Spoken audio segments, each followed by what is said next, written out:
China's skies are getting clearer, but what's next for companies helping to clean the air? As healthy living rises on China's agenda, what new business opportunities are there?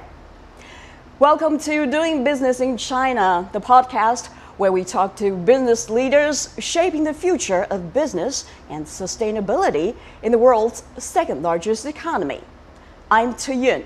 Today we sit down with Frank Hammes, Global CEO of IQAir, the Swiss multinational known for its cutting-edge air purification and monitoring technology. Welcome to the show, Frank. Thanks for having me. Right. China's air quality has improved significantly, as we all know, but does that suggest a shrinking market or reduced growth potential for IQAir's air purifiers in this country? Actually, the opposite is true. We see the pattern around the world when countries make great progress in air quality. Actually, it goes in line with their increased health awareness. And with more health awareness comes more demand for even cleaner air. Right. China has more than halved its air pollution, right, over the last 15 years. But we see that people are now concentrating on what is happening indoors. And we also have an aging population. We have people who are very concerned about giving the best air quality to their children. So we actually see the demand is going up. Good to know. And you've observed China's environmental journey for years, I believe. How would you describe the transformation from pollution control to today's focus on green and high quality development then? Yeah, my first time in China was in 2007. And indeed, coming off the plane, right, the air quality was a big issue. And we can see that the Chinese government made a tremendous journey now, right, especially since 2013. We have more monitoring stations here in China than in many places around the world. Right. And we can see that the combination of addressing public issues and at the same time benefiting economically, right, by addressing these issues is a success recipe here in China. Right. To IQAir's current footprint in China, we understand IQAir entered this market more than a decade ago and is now recognized for its air purification products and especially data monitoring platforms. So how would you describe IQAir's current footprint in this market? Yeah. Be it in terms of market presence or local partnerships and user communities? Yeah, we have one of our biggest presences globally here in China. We have 5 offices, Right. And we can see that China is a big country, so we need to really adapt to the local concerns, right, even in different cities. And So which 5 cities? we're currently in Beijing, Shanghai, we are in Shenzhen. I forget all the other 2 cities. But basically, yes. which used to have this air pollution problems. Absolutely. Right. But I must say, today I think China is beyond just reacting, right, to air pollution. I think people are becoming much more proactive. And when you think about your health, what you're breathing today will make a difference maybe in 20 years or 30 years from now. Right. So I think it's human nature to think about the now, but we can see that people becoming much more focused on the future. And let's turn to this IQAir's business adaptation and innovation here in this market. China is now drafting its new 5-year plan. I believe you've heard of it a little bit, emphasizing sustainability, innovation, and well-being. So there's also a growing focus on developing new quality productive forces, which is an innovation-driven green and digital transformation. So do you see it more as an opportunity or a challenge for IQAir? I think it's all opportunity, right? I think the only challenge is that we obviously are competing in one of the most competitive countries in the world. Right. The Chinese consumers has many choices, many good local companies. So for us to come in, we need to do something special for the Chinese consumer. And I think this is always where, when you come from Europe, you have to learn, you have to adapt. But the Chinese consumer loves our digital app, right? Because we provide air quality information, not just for China, but for the rest of the world. So globalization, right, is something that I think still that we can that we can bring a global perspective to China and allow Chinese consumers not only to be knowledgeable of what's happening here, but also in the rest of the world. You just said you need to do something special for Chinese customers here. Can we know, or can you tell us a little bit about that? What special aspects? Something special this year. We're doing something very special in terms of technology. So we have one of the most powerful and quietest air purification products in the world. But we're now combining it with style, because we're here in Shanghai, right? In Shanghai, people like style, they like to look good, they like their homes to look good. Right. So combining technology with style is one of those things that I think Chinese consumers are looking for. And this year we're introducing a very special product for that at the show. Can you reveal a little bit? Absolutely. Today is our first day, so it's the official reveal. We combined Chinese heritage, and we're inspired by that because we have such a big Chinese team, and they said, let's bring something from China to this European approach to technology. And so we actually concentrated on a technique that's over 600 years old, and that here in China had its heyday in the Ming and the Qing dynasty. Right. And we basically, it's called a cloisonné technology. Right. And we have artisans from China actually executing that and making this a product where every single unit is a unique piece that people can enjoy in their home like a museum. Your company recently expanded into solutions for senior care facilities and medical institutions in China. So can you tell us more about these collaborations?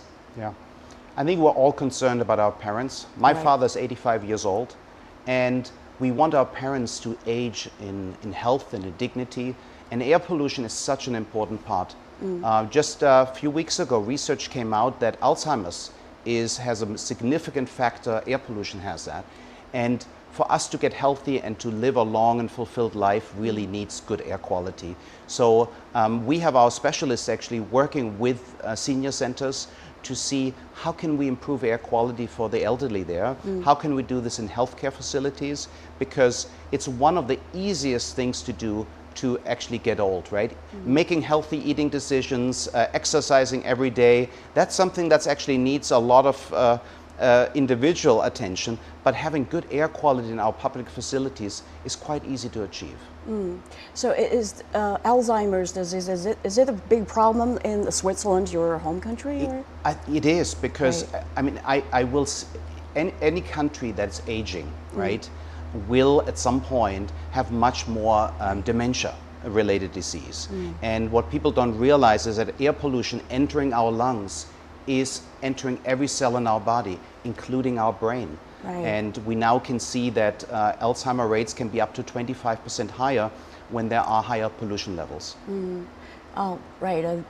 I can see why your products, like you said, or market share is actually increasing in this country, because China is an aging society right now. So how does that factor shape your IQAir's China strategy in these years? Yeah, I think we are actually seeing that our customers many times are not maybe even the elderly people, but it's their son and their daughters, right? They have understood, they come from a new generation that's maybe understands that we are ourselves shaping our future much more than maybe the previous generation understood. We have smoking down, right? We have exercise up, we have people living healthy lives, and they want to give that to their parents. And so I think we can see with a lot of customers, I myself am able to see the air quality in my father's home right now, right? IoT technology allows us to take care of people in new ways that we didn't know before. That's marvelous. Well, like we mentioned, IQAir is also known for its air visual platform, which is an air quality monitoring platform, right? So, it provides open air quality information to millions of users worldwide. So how important is China as a data source and as a technological partner in IQAir's global network then? Yeah. No, we're very grateful for China to be able to make such a big contribution in monitoring air quality. Here in China, we have over 5,000 monitoring stations, right? That governments from a local level up to the central level are putting up in cities all over the country. So we have more data than in many other places around the world. And I think this is inspiring people because all of this network, right, was established over 15 years, right? Relatively short period of time when there was very little monitoring beforehand. And we can see now that many other countries are facing similar challenges. We're looking to Africa as a continent, and we're looking to South America where the air quality monitoring networks are not so dense. So I think we can learn that in a short time you can make a lot of progress when you put out this data for everyone to see. But how representative is China? Well, I think, first of all, it's an inspiration because even as a developing country, Right. the development is faster than Right. anywhere else that we are able to see, right, at the moment.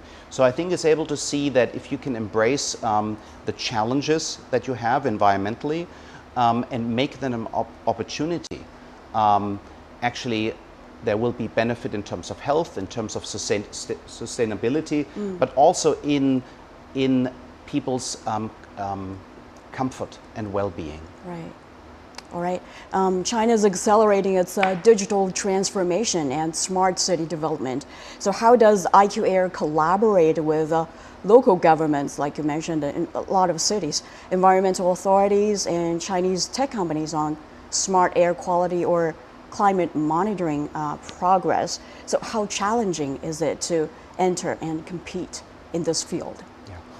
I think we're all in this together. So when we're looking at competition, one thing I learned from China, visiting many of suppliers and other businesses, there's more a collaboration than a competition. There's more of a market companionship where we're building actually this awareness together because one company alone cannot do it. So we need to work with everybody else, but I have to say we're not doing enough.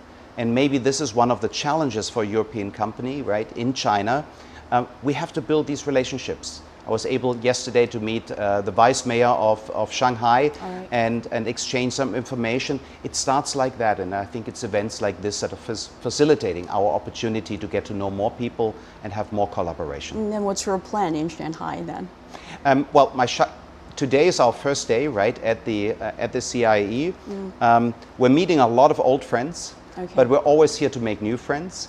And I'm also able to see a little bit outside and venture out and have the kind of conversations that you have when you come somewhere only once a year. And I'm typically in Shanghai only once a year. All right, let's talk a little bit about the CIIE, the China International Import Expo. I understand this is the 6th time for IQAir to be present at this expo. So what's like your most impressive finding so far? The organization is every year gets better. All right. And this is not easy to achieve, right? Because it's already on a very, very high level. But we can see that it also is shifting. China is obviously very confident these days about its own capabilities. And when you're inviting the rest of the world in to contribute, you do this from a position of strength. Right. So our opportunity here is to observe, to learn, but to also see where's our opportunity. And I think right now we see that innovation is big. We see that sustainability is coming. Our goal right now is to bring the sustainability and make consumers more aware that the products that they buy have a direct implication in terms of the health of our planet. Is it like difficult to do it? I think it's just a little delayed, right? I think here, obviously, people are still worrying more about what they can afford, right? But I think it's coming. We're seeing the consumers, and I would say maybe China will be where we see Europe in terms of making real purchasing decisions every day and actually being willing to pay more money for something that is better for the environment. I think I see this in the next 5 years coming for sure. So this is the 6th time or consecutive year you've been here, or yes, the company is here. So has taking part in the expo brought any results you were hoping for? Many intangible results in terms of understanding the market better. Our team is working a lot, but we've also had collaboration started here, right? And the challenges at the moment are certainly to see that we're now reaching out more. I think we now get noticed more. First time we attended, we were a very, very small part of the show. Now we're getting much larger and we're getting noticed and more people are coming to our booth. So I invite everybody to come to us and say hello. The collaboration, can you tell us a little bit about your partnership with maybe your Chinese, other Chinese companies or local governments or authorities? Yeah. We're exploring actually opening up a regional headquarters here in Shanghai. So we're having conversations at the moment on that because we're expanding in Southeast Asia. And the talent that you're seeing here is amazing. We have a big team in Beijing, also on the data side, and we're collaborating with universities to bring us their young and most talented people to help us explore the world's data. So the data economy here in China is very healthy. And we have a lot of people who'd like to come and join in that, because today's young people, they don't only want to make a good salary and have a good future for their family, they're also looking for purpose. And I think when you're doing something that's good for the environment and that's good for people, it's something that young people can identify with. About your new products, you've touched upon that a little bit, but what specific new products are you bringing to this expo? So we have the Atem X Clochenet collection here. All right. It's one of our most elegant products, our most powerful products, and you can customize it. Okay. So you can make this your own, because this is another trend right now, right? The trend is that people like to have something that not everybody else has, right? We all drive the similar cars, and we all dress differently. So people have a different style, and we want to bring this to the home and allow people to make that personal touch. Right. Do you find your Chinese customers like more demanding, maybe, or less demanding than their European or American, counterparts? I think they're very demanding, yes, because obviously they're spending their hard-earned money on something, right, and maybe less tolerant of faults. So our team is very aware here, though, that we have to be very quick to respond to anything that we need to improve, and we always love to hear from customers because they're drivers and they make us better. Okay, and let's talk a little bit about your Chinese competitors here. China's air purifier market is becoming increasingly competitive with domestic players such as Xiaomi, IQAir, and Blue Air all active. So how challenging is it for IQAir in this crowded landscape? I think the market is in certain respects is now becoming clearer. We've had more brands. I think we still see a consolidation, although the market is growing. The brands are not growing anymore, because I think many brands are doing very similar things. So for us to stand out, I think we have to bring true innovation. Here in China, there's often a lot of incremental improvement. In Europe, we try to sometimes think completely new about a existing problem. And this is what we did with what we're introducing here at the CIE. Our research needs to be deep, and we are actually collaborating in research also here in China more. We're looking out for universities to bring us the young people and exchange us to understand buildings better, because we need to we're integrating in buildings with our technology, and Chinese buildings are moving very, very quickly, and I think we have an opportunity to even help build healthier buildings overall. Collaboration with universities here in Shanghai or other places? Other places, but it's typically right now maybe on an exchange basis, where they give us people who come maybe for summer internship, to learn a little bit more about what we're doing, and then maybe afterwards choose a career with IQAir. Right. Well, I'm feeling that Beijing is losing IQAir because it's moving like everything here, regional headquarters or... No. So you see, for China, Beijing is a very good headquarters, but maybe when you're looking outward, I think Shanghai has a lot of people to offer who actually are looking outward, who have been visiting many other places. We have people speaking great English here, right? And coming with good education. So I think China has much to offer, and for us to put different emphasis in different big cities could be a success formula. Okay. Then what would you say has been IQAir's biggest challenge operating here in this market so far, be it policy or perception or practical business terms? I think the biggest challenge here is how quick things are moving. I mean, we in Europe are moving much slower. Obviously, when you're moving fast, mistakes are being made, but those mistakes can quickly be corrected, right? And so I tell my people when I come back to Europe, we need to move faster. We need to be aware that not everything can be perfect from the beginning, but when we move fast, we learn fast. And I think our challenge right now is to see that we're adapting to this pace. Things are at this moment in time looking very positive for us in China. 2 years ago, right, everybody was a little bit scared about what's coming next. I think we now can see the confidence is here, and we love being here.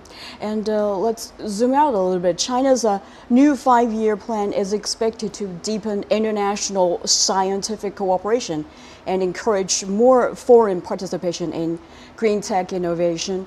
So what kind of collaboration framework would you say could help global companies like IQAir contribute more effectively to China's sustainability goals?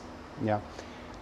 I think that China obviously has a supply chain that's very deep in many areas, battery technology, solar technology. I think these are all areas that we can benefit from. Ultimately, every country needs to concentrate on what is its key area where it can contribute, and I think for us here in China, the next few years will allow us to have better conversations and say we're integrating something that we have maybe a Chinese supplier that's very good at that, and we're combining that with what other suppliers from around the world can be good at to bring the best possible result at a very competitive price to our consumers. Then how attractive do you think China remains for foreign investors, given stimulus and incentives seem to have moderated compared with 10 or 20 years ago? Yeah. Well, recently we've seen that the Chinese government has done quite a lot, right? There's been a lot of incentives for households to upgrade to more energy efficient appliances. So we see these stimuli are good, and they're open to us as to all other Chinese companies. So we're benefiting from those. I think generally speaking, China, as we can see here, is open for business. We see, but you need to come here prepared, and you need to hear. If you come here, you need to compete with the best. So maybe now is the best time for companies like IQAir to enter this market. Yes, and to deepen our ties. I think ultimately right now we understand that we're here to stay.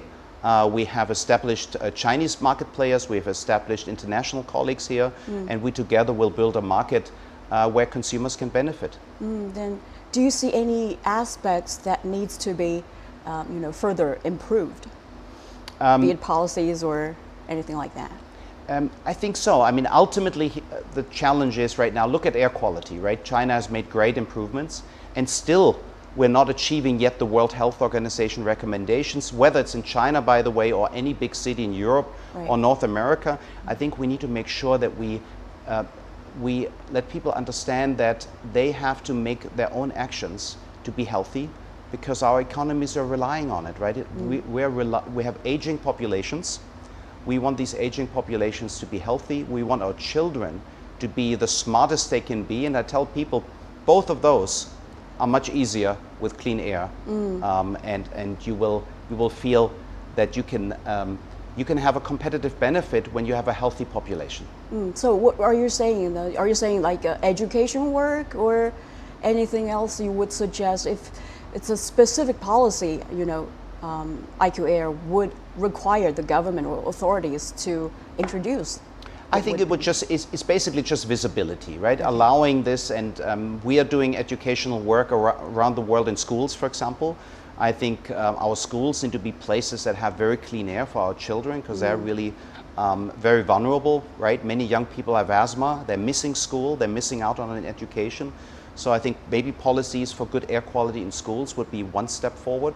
And I think continuous monitoring and awareness campaigns can help for this industry, because air is not something that people notice very easily, right? Now the air quality is so good, you don't know, is it a good day or a bad day?